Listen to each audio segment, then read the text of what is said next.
That's really interesting. I think there's no doubt that New Zealand has this culture of denying the severe level of racism that is here. Um, I would say I've seen an increase in the discussion surrounding the different kinds of ways that racism manifests in this country. But I think what was particularly interesting during that time in May is the kind of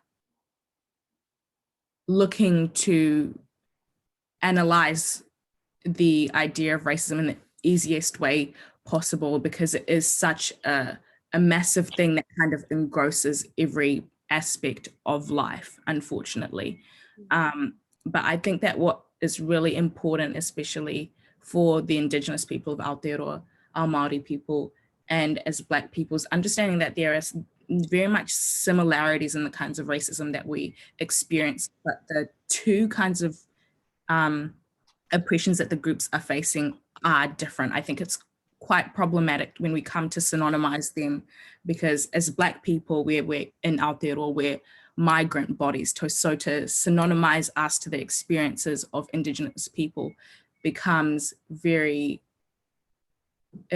to perpetuate that same kind of racism, where we're looking at Māori people as not being the owners of their own land here. They are not migrated bodies, but rather this is where they belong, this is their whenua.